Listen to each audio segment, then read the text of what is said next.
성경 말씀을 읽어드리겠습니다. 오늘 말씀은 창세기 2장 8절부터 14절까지 읽어드리겠습니다. 여호와 하나님이 동방의 에덴에 동산을 창설하시고 그 지으신 사람을 거기 두시고 여호와 하나님이 그 땅에서 보기에 아름답고 먹기에 좋은 나무가 나게 하시니 동산 가운데에는 생명나무와 선악을 알게 하는 나무도 있더라.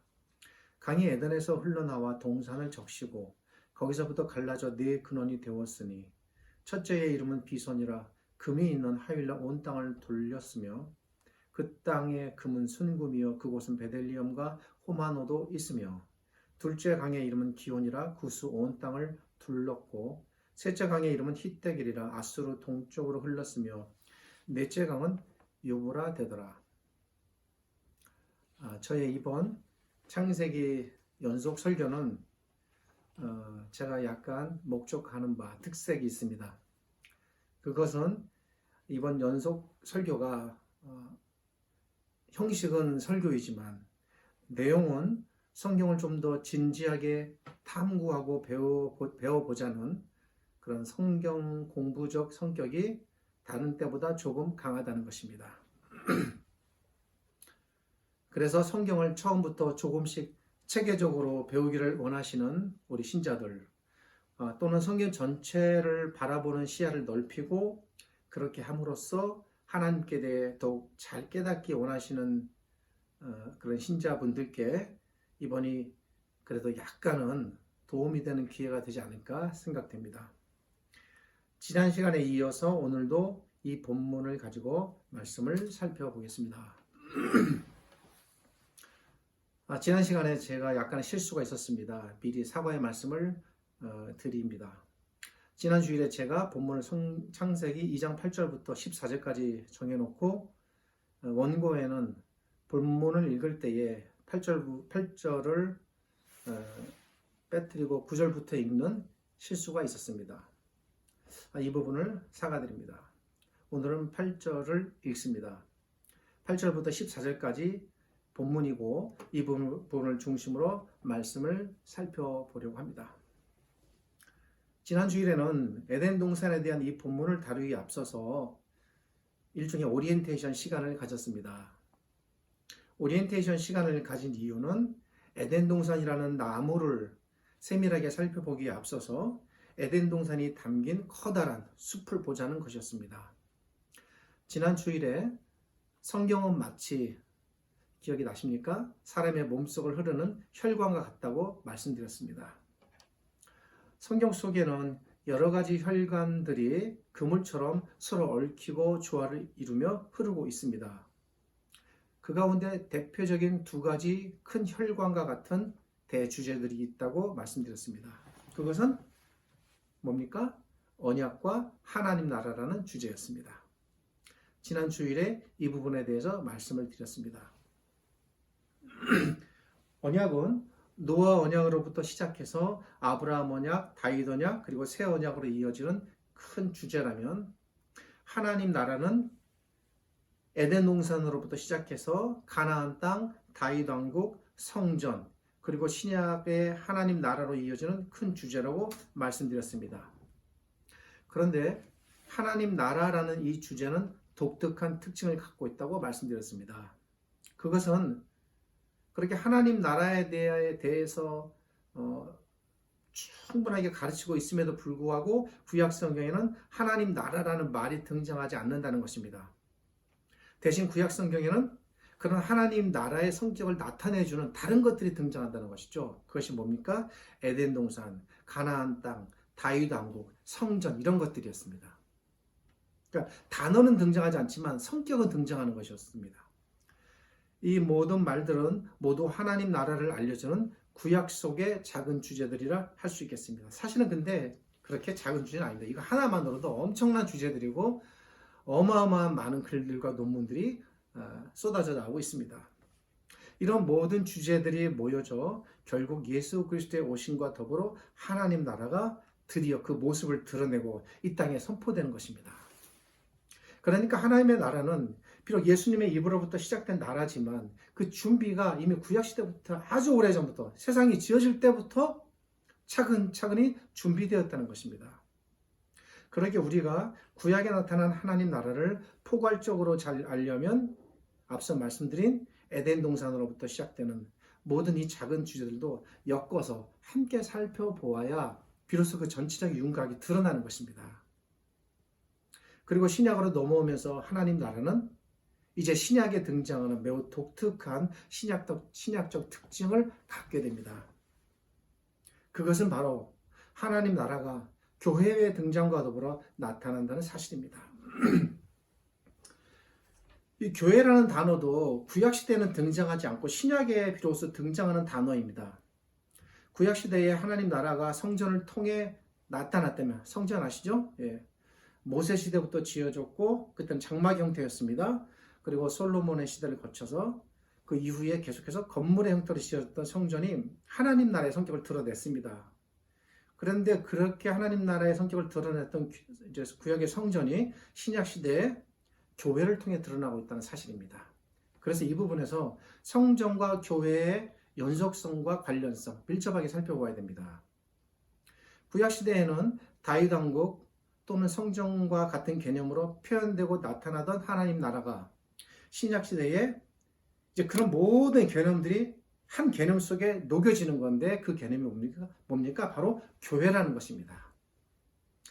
하나님 나라라는 성경 전체의 주제가 신약 시대의 교회의 출현과 더불어 이제 하나님의 나라가 이 땅에서, 지금 우리 시대입니다. 이 땅에서 어떤 나라가 되어야 하는지 교회로 표현되는 것입니다. 그러므로 우리가 신약 시대의 하나님 나라를 잘 알려면 무엇보다도 교회에 대한 개념을 하나님 나라와 더불어 함께 살펴보아야 합니다. 죄송합니다만 에드먼드 클라우니 같은 웨스트민스터 신학교의 유명한 학자는 이 교회라는 것만을 가지고 몇백 페이지의 책과 논문을 쓰기도 했습니다. 그만큼 중요합니다. 간략히 정리해드리면 이렇습니다. 결국 하나님 나라라는 것은 구약시대에는 에덴 동산, 가나안 땅, 성전, 다윗 왕국, 그리고 신약시대로 넘어오면서 교회라는 이 모든 주제들과 밀접하게 연관되어 있다는 것입니다. 하나님 나라라는 주제는 이렇게 이 모든 것들을 함께 연관해서 살펴보아야 하는 매우 거대한, 그리고 또 매우 중대하고 또 제 개인적으로도 어려운 작업이라 할 수 있겠습니다. 죄송한 말씀입니다만 여러분들은 그냥 앉아서, 그래도 좀 어렵겠지만 편히 앉아서 들으시면 되겠지만 지금 제 마음은 매우 무겁고 그리고 머리도 대단히 복잡합니다. 이 모든 걸 다 어떻게 엮어내고 설명해 나가야 하나, 사실은 좀 괴롭습니다. 제가 괴로운 일을 괜히 시작했나? 그런 생각도 듭니다. 너무 무모하게 겁 없이 달려들었나? 이런 생각도 드는 것이죠. 그래도 어쩝니까? 어려워도 할 거는 해야 되고 우리가 알아야 될 건 알아야 되지 않겠습니까? 시작이 반이니 어찌어찌 하다 보면 끝나겠지라는 생각으로 일단 밀어붙여 봅니다. 다시 돌아가겠습니다. 이렇게 하나님 나라가 포괄적이고 큰 주제인데 그 가운데 구약과 신약 전체에서 하나님 나라와 연관해서 제일 먼저 첫 번째 등장하는 하나님 나라의 성격을 나타내는 것 무엇입니까? 바로 에덴 동산입니다.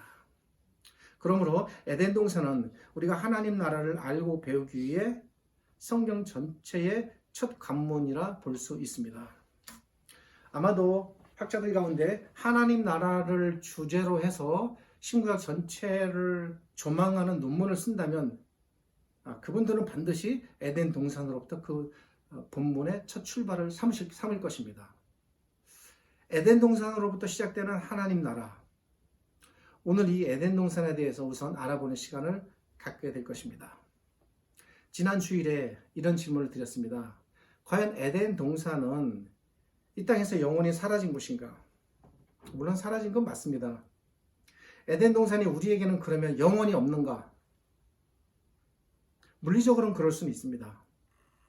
아담과 하와가 에덴 동산으로부터 추방당했고 그 동산이 폐쇄되었으니 이제 에덴 동산은 우리와는 상관이 없는 잃어버린 낙원인가? 하나님께서는 과연 그렇다면 에덴 동산을 영원히 포기하신 것일까? 궁금하지 않습니까? 과연 하나님께서는 에덴 동산을 통해 무엇을 계획하셨는가?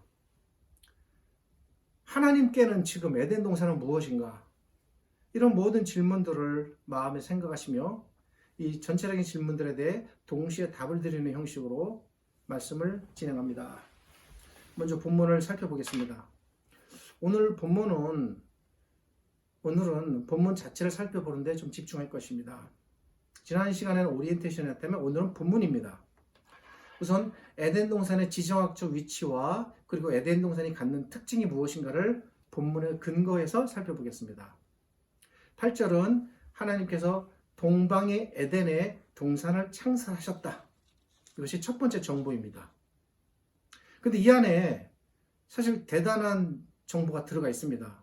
우선 여기서 동방이라는 말은 과연 어디를 말하는 것일까? 동방은 동쪽입니다. 어렵지 않습니다. 그런데 어디를 기준으로 동방이라고 말하는 것일까? 기준이 있어야 될 거 아닙니까? 그죠? 우리나라를 기준으로 동방이라면 저 독도가 동방이 되겠죠. 예를 들어서 우리가 성경을 이해하고 해석하려 할 때에 늘 놓치지 말아야 할 것, 잊지 말아야 할 것, 그것은 언제나 성경을 기록자와 1차 독자의 관점에서 먼저 생각하자는 것입니다. 생각해야 하는 것입니다. 왜냐하면 성경은 하나님의 말씀이지만 그럼에도 불구하고 성경도 글이기 때문입니다.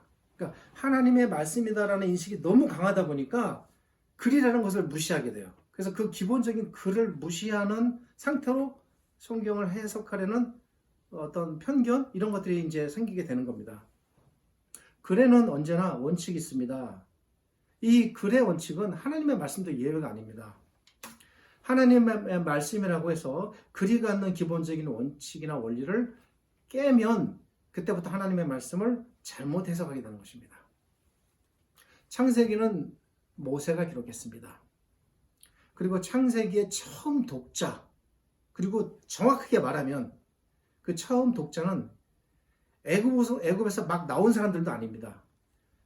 애굽에서 나와서 창세기가 애굽사나 광야생활 거의 후반에 기록이 되었으니까 애굽에서 나와서 1세대는 거의 다 죽고 우리가 알듯이 여호수아와 갈렙을 제외한 모든 사람이 다 죽었습니다. 그리고 거기서 태어난 2세대들 그들이 이 창세기의 처음 독자입니다. 이 점을 놓치시면 안 돼요. 40년이라는 시간이 지난 출애굽 2세대라고 할 수 있겠습니다. 애굽을 나온 출애굽 2세대 이들이 창세기의 가장 처음이 되는 독자들입니다. 모세가 글을 쓸 때는 누구를 생각하겠습니까? 우리를 생각하고 모세가 글을 썼겠습니까? 그건 아니죠. 모세가 글을 쓸 때는 그 출애굽한 2세들 그들에게 읽힐 목적으로 쓴 겁니다. 그러니까 그들의 시야로 봐야 돼요. 그러기에 우리는 가장 먼저 이 본문을 출애굽 2세대라는 당시 독자들의 관점에서 생각해야 하는 것입니다. 애굽으로부터 나와서 이제 가나안 땅을 바라보는 이스라엘 백성 광야에서 태어난 그 어린 아기들이 커서 20대, 30대, 40대가 되었습니다. 그들에게 과연 동방은 어디였을까? 그들에게 동방이란 적어도 자신들의 기준에서 동쪽 지역에 해당합니다. 잠시 후에 말씀드리겠습니다만 이 글을 쓸 때 모세는 모압에 있었습니다. 그러니까 적어도 모압이 기준점이 되는 거예요. 그들에게 동쪽 지역이란 대략적으로 이런 모압의 광야 지역을 중심으로 동쪽 지역을 바라보는 메소포타미아 문명이 발원하게 되는 티그리스 강과 유프라테스 강이 그들이 바라보는 동쪽 지역입니다. 동쪽이라고 해서 모압에서 몇 킬로 떨어진 바로 그 앞에 동쪽이 아니라 멀리 바라보는 그리고 지금 에덴 동산에서 강이 소개되잖아요. 그러니까 강들이 이렇게 범람하게 출렁거리는 그 지역을 생각해야 되겠죠. 그 지역은 메소포타미아 지역입니다. 거리적으로는 가나안 지역으로부터 이 동방까지 동쪽으로 약 2,000km 정도 떨어진 지역에 해당하겠습니다.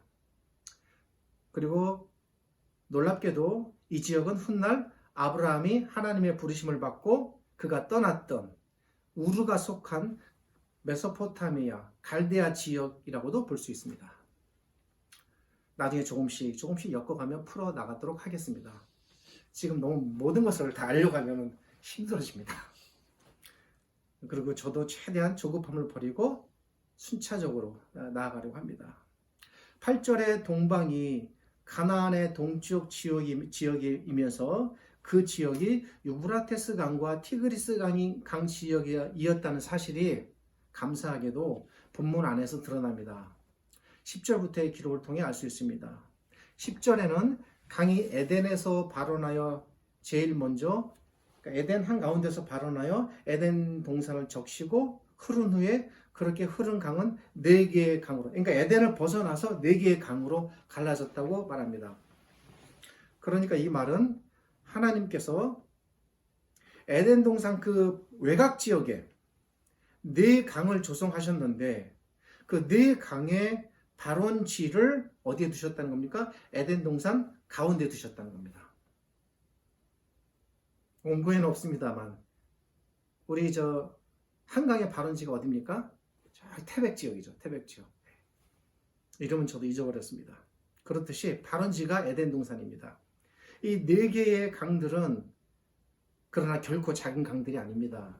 이 4개의 강들은 그 강 하나하나가 최소 수천 킬로 이상 흐르는 우리나라의 한강과는 비교도 안 되는 거대하고 각각이 어마어마한 강들입니다.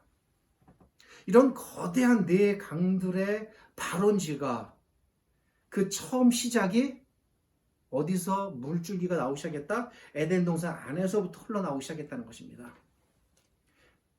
이것 자체가 굉장한 기적이에요. 에덴 동산에서 얼마나 많은 물줄기가 나오길래 4강을 이룹니까? 하나님의 천지 창조입니다.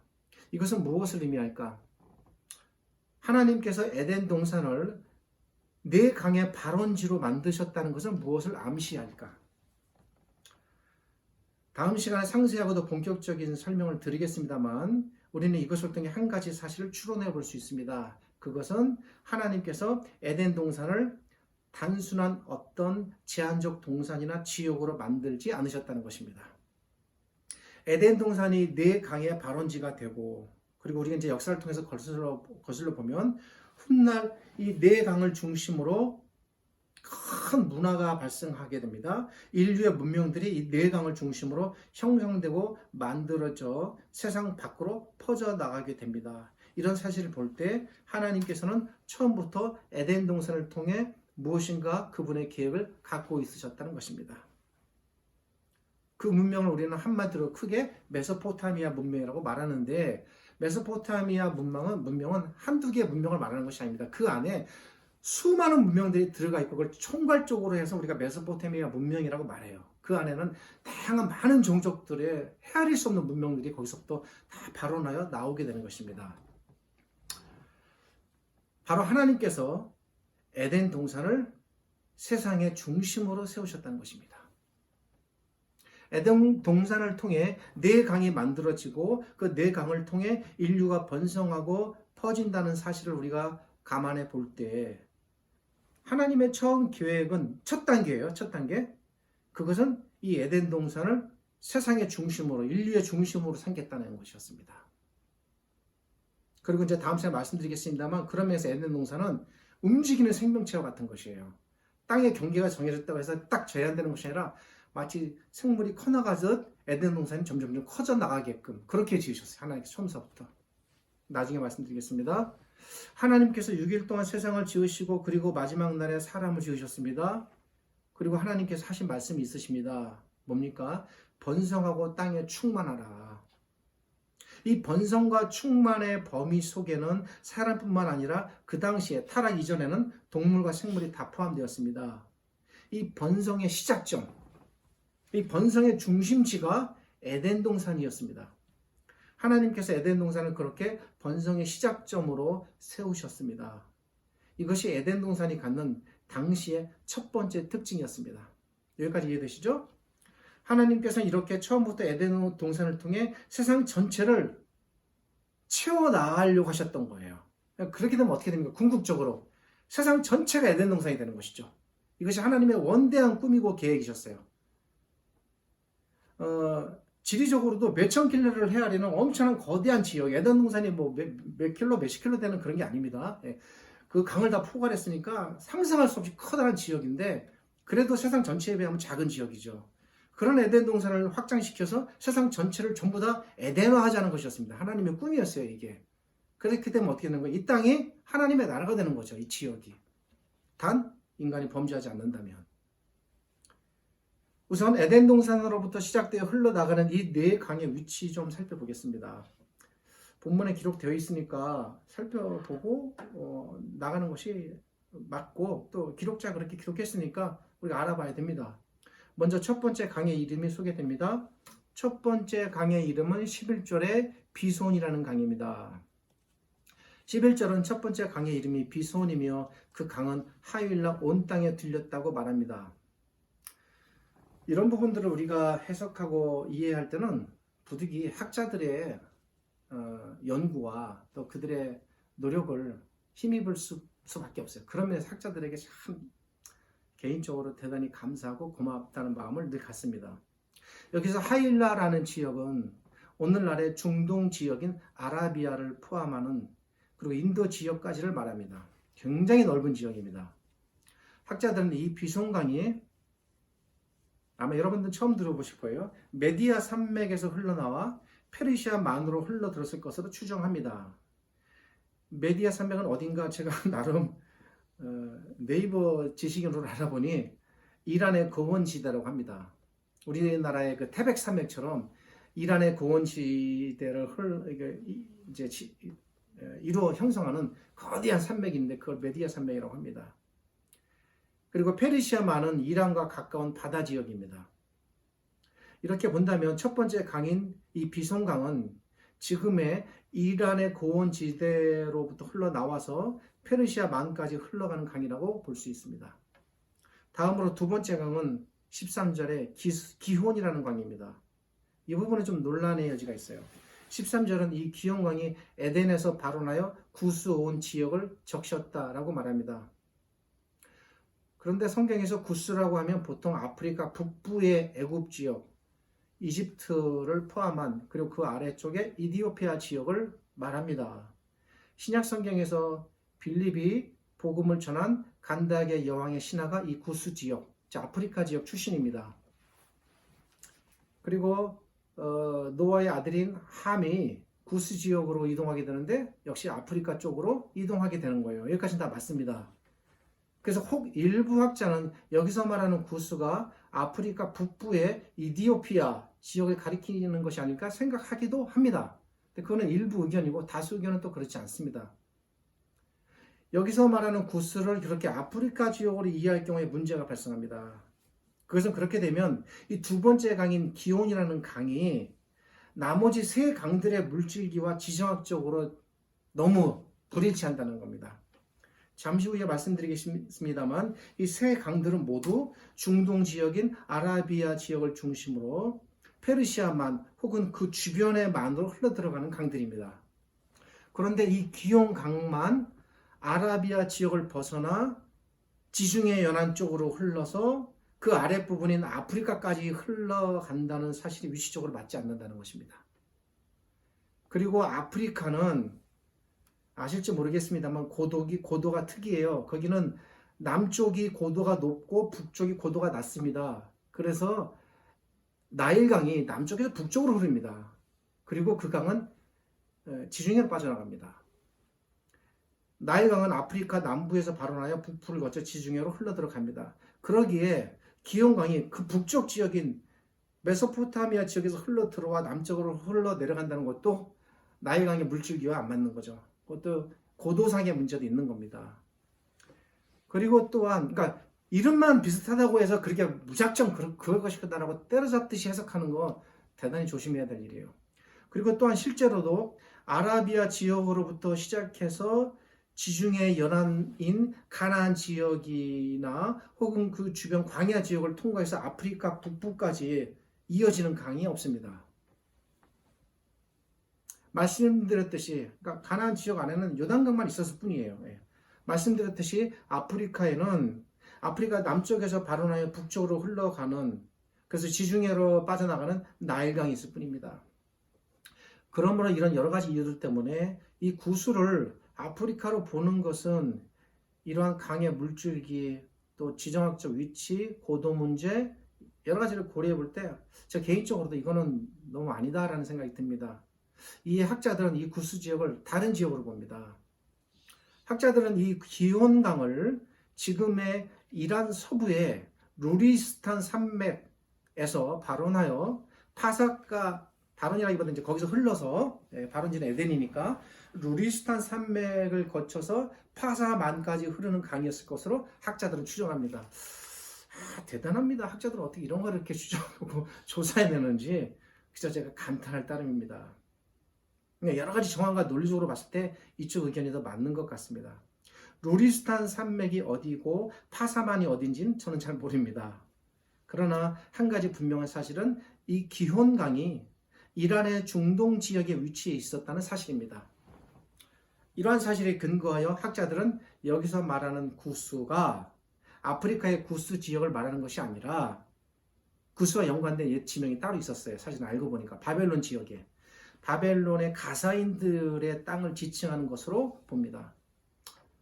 하여튼 아프리카는 아니다. 이 정도만 알고 계시면 되겠습니다. 여기서 바벨론 하면 떠오르는 거대한 지역이 뭡니까? 메소포타미아입니다.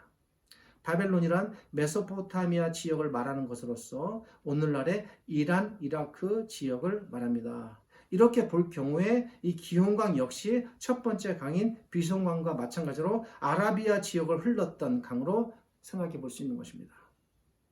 그 다음으로 우리가 주목해야 할 강들은 셋째 강과 넷째 강입니다. 14절은 셋째 강의 이름이 히데겔이라 말하며 이 강이 아수르 동편으로 흘렀다고 말합니다. 여기서는 너무 명확한 정보를 주니까 이거는 거의 추론이 아니라 이거는 그냥 확정적으로 해석할 수도 있는 부분이에요. 여기서 말하는 히데겔이라는 강은 오늘날의 티그리스 강의 옛 이름입니다. 이 부분에 대해서는 학자들의 이견이 없습니다. 그러므로 이 히데겔이라는 강은 오늘날의 메소포타미아 지역을 흐르는 티그리스 강을 말합니다. 이 티그리스 강 어떤 강입니까? 유프라테스 강과 더불어 양대 강입니다. 메소포타미아의 문명을 발생시킨 발원지가 되는 강입니다. 오늘날의 이라크 지역에 해당됩니다. 마지막으로 14절 뒷부분은 네 번째 강의 이름이 유브라데라고 말합니다. 우리말 번역에 유브라데라고 되어 있는데 오늘날의 유프라테스 강입니다. 이 유프라테스 강은 티그리스 강과 더불어 메소포타미아의 문명의 발원지가 되는 강이고 이곳에서 수많은 문명들이 발생하게 됩니다.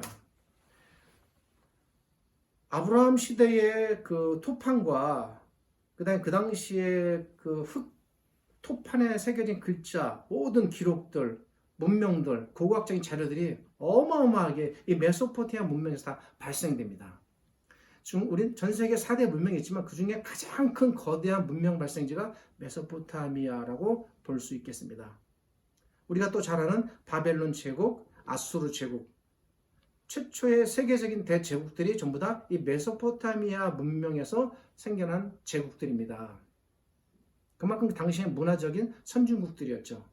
이 유프라테스 강 역시 오늘날의 이란, 이라크 지역에 해당합니다. 그래서 각이 나오죠? 네, 에덴 동산이 어디쯤일까? 이렇게 해서 이 네 강인 비손, 기온, 히데겔, 유프라테를 살펴보았습니다. 그런데 이 네 강들의 공통점이 있습니다. 그것은 이 네 강들이 모두 메소포타미아 문명이 발생한 지역을 중심으로 흘렀다는 사실입니다. 이것은 거의 이견이 없어요. 그냥 학자들의 의견이 다 그 방향으로 일치되어 갑니다. 이 네 강들이 오늘날로 말하면 특별히 이란과 이라크 지역에 집중되어 있습니다. 이러한 이유들로 인해 학자들은 정확하게 어느 지점이다라고 구체적으로 찍지 못하지만 에덴 동산의 위치가 현재의 이라크 지역 어디쯤일 것이다 라고 조심스럽게 추정합니다. 단정할 수는 없으나 저도 개인적으로 상당히 동감하고 공감하는 부분입니다. 한 가지 분명한 사실은 이 네 강들이 모두 이란, 이라크와 그리고 메소포타미아 지역과 모두 관계가 있다는 사실입니다. 여기까지는 분명합니다.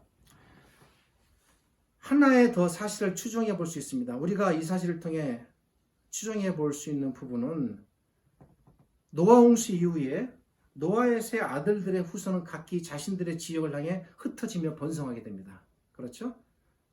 창세기 11장, 10장 읽어보면 그 족보들이 나옵니다. 그런데 그 가운데 독특한 한 후손이 있어요. 누굽니까? 셈의 후손입니다. 이 셈과 그의 후손이 누굽니까? 아브라함이에요. 노아의 아들인 이 셈의 후손은 어디 쪽으로 가게 되냐면 메소포타미아 지역을 선택하여 나아가게 됩니다. 제 개인적인 추측인데, 추측입니다. 단정할 수는 없어요. 그래서 가능성이 있다고 저는 봅니다. 셈, 함, 야벳 중에서 함은 아프리카 지역을 선택해 나가게 되는데 셈, 함, 야벳 중에서 셈의 후손은 그들의 처음 조상인 아담의 거주 지역이었던 에덴 동산이 위치했던 지역을 크게 벗어나지 않는 범위 내에서 메소포타미아 지역을 선택해 나갔을 것으로 추정해 봅니다. 이 메소포타미아의 우르에서 삶의 터전을 이루었지만 이제 그곳을 떠나 내가 너에게 명하는 곳으로 가라 라고 명령받은 사람이 누굽니까? 아브라함입니다. 데라와 그의 아들들 그리고 그 중에 하나 아브라함이 모두 이 메소포타미아 지역에 자리를 잡았던 것입니다. 정리하면 이렇습니다. 에덴 동산에서 발원한 물줄기들은 네 강이 되어 각기 이란과 이라크 지역이 속한 아라비아 지역을 흐르며 페르시아만 혹은 그 주변의 만들로 빠져나갔습니다. 이 네 강 가운데 티그리스 강과 유프라테스 강이 속해 있었으며 이 두 강은 고대로부터 오늘날 현재까지 메소포타미아 문명의 중심지가 됩니다. 오늘날의 이란, 이라크 지역입니다. 이런 이유로 학자들은 에덴 동산의 위치를 오늘날의 이라크 지역 어디쯤이다라고 조심스럽게 추정합니다. 8절에 기록된 동방이란 이런 입장에서 봤을 때 모세가 당시 위치해 있던 광야의 모압 지역에서 바라보는 동방, 즉 메소포타미아 지역입니다. 오늘은 여기까지만 설명을 진행하겠습니다. 제가 설교를 할 때 늘 고민하는 한 가지가 있습니다. 그것은 한 편의 설교에서 깔끔한 마무리와 더불어 신자들의 신앙적 삶에 유익을 줄 수 있는 성경에 근거한 그래서 가슴 뜨거워지는 적용을 바람직하게 하자는 것입니다. 그런데 제가 설교할 때 여기까지 진행이 돼서 마무리가 되면 저도 참 좋겠습니다만 간혹 이번 경우와 같이 한 본문을 그 지점까지 끌고 가지 못하는 경우가 있습니다. 그럴 경우에 해당 본문을 통해서 결론이 나지 않고 결론이 나중에 나니까 결론이 안 나니까 여러분은 어찌어찌 해야 합니다. 이렇게 사셔야 합니다. 라는 적용을 할 수가 없는 거예요. 그거는 창작적 적용입니다. 전 그런 거 좀 많이 싫어합니다. 아직 본문에 대한 설명이 마무리가 안 되었으니 적용의 단계까지 나아갈 수 없는 상태입니다. 적용의 단계가 아직 아닙니다. 혹 그런데 일부 분들께서 그렇지 않으실까라는 생각이 듭니다. 뭔가를 기대하실 수 있습니다. 조금은 구체적인 적용, 약간의 감동, 뭔가 영적인 듯한 신령한 마무리, 이런 것들을 기대하실 수 있습니다. 그걸 제가 나쁘다는 것은 절대 아닙니다. 오해하지 마십시오. 물론 설교에서 그런 부분이 중요하고 필요하다는 것에 저도 동의합니다. 그러나 이번 경우에서처럼 에덴 동산이라는 것을 주제로 설교를 할 경우에 이 에덴 동산을 충분히 설명하고 어느 정도 마무리될 때까지 적용하지 못합니다. 에덴 동산을 통해 하나님께서 원하셨던 것이 무엇인지 아직 안 드러났습니다. 에덴 동산이 신약의 다른 기록들을 통해서 다음에 살피겠습니다만 요한계시록까지 우리가 다 들여다봐야 됩니다. 요한계시록까지 에덴 동산을 통해 나타나는 신약적 가르침 사상이 무엇인지 하나님의 꿈은 무엇인지 하나님은 그 꿈을 버리셨는지 안 버리셨는지 에덴 동산이 하나님의 나라와 어떤 연관이 있는지 등을 비교적 제가 만족하는 수준에 도달할 때까지 다룬 후에 우리는 비로소 이 본문을 통해 우리가 무엇을 깨달으며 어떻게 살아야 할지를 생각하게 되는 것입니다. 오늘은 에덴 동산에 대해 살펴보는 과정 가운데 두 번째 시간이고 본문 자체를 살펴보는 데 집중했습니다. 그럼에도 불구하고 시간상 본문의 소상한 표현들을 다 살피지 못했습니다. 잘 보세요. 제가 빠뜨리고 넘어가고 설명하지 못한 표현들이 많습니다. 본문 안에. 더 살펴보아야 할 부분이 남아 있습니다. 그러나 만약 여기서 더 진도를 나가면 어느 정도의 논리를 전개해야 되고 벌써 원고가 8장입니다. 제가 오늘 설교의 시간이 여러분이 버티기 힘들 정도로 길어지게 됩니다. 저를 욕할 것입니다. 그 옛날 청교도 시대 조지 히필드 같은 설교자는 제가 개인적으로 굉장히 존경하는 분인데 보통 설교를 3시간, 4시간 하셨다는데 그렇게 못하겠습니다. 그렇게 되면 오늘날은 설교가 오히려 독이 될 수도 있겠습니다. 오늘은 하나의 논리가 전개되었고 다음 논리를 전개하기에는 시간이 부족하다고 생각되기에 여기서 끝냅니다. 다음 시간에 본문에서 다루지 못한 소상한 표현들을 좀 더 살펴보고 그리고 이 본문이 신약과 연관해서 어떤 의미를 갖는지 그리고 에덴 동산을 통한 하나님의 뜻은 처음에 무엇이었으며 그 뜻은 지금도 진행이 되고 있는지 에덴 동산이 하나님 나라와 어떻게 연관이 되는지 계속해서 살피겠습니다. 이 남은 작업들은 다음 시간에 모두 끝날지는 모르겠습니다만 준비해 보도록 하겠습니다. 시간상 적용의 단계까지 나아가지 못함을 이해해 주시기를 바랍니다. 우리 모두 마음을 모으고 뜻을 합쳐 저와 여러분이 한 마음이 되어 주의 말씀을 진지하게 계속 탐구해 나가도록 합시다. 조금 시간이 지나서 이 본문이 마무리가 되면 우리는 이 본문을 통해 매우 풍부하고도 깊이 있는 영적인 가르침을 얻게 될 것입니다. 그날을 기대하며 오늘은 이렇게 마칩니다. 감사드립니다. 수고하셨습니다. 기도하겠습니다. 하나님 감사합니다. 태초에 지으신 에덴 동산, 이제 우리가 그 동산을 조금씩 들여다보기 시작했습니다. 살펴봅니다. 모세가 마음이 염두에 두고 무엇을 생각하며 기록했는지, 하나님께서는 왜 그 동산을 지으셨는지 생각해 보는 단계입니다. 아무쪼록 이 귀하고 거룩한 일들이 저희 안에 풍부한 가르침으로 남게 하시고 우리 하나님을 더욱더 풍부하게 깨닫고 이해하고 우리 현재 신앙의 방향이 무엇이며 우리가 어떻게 살아가야 할지를 깊이 고민하고 되새기고 살피는 계기가 되게 하여 주옵소서.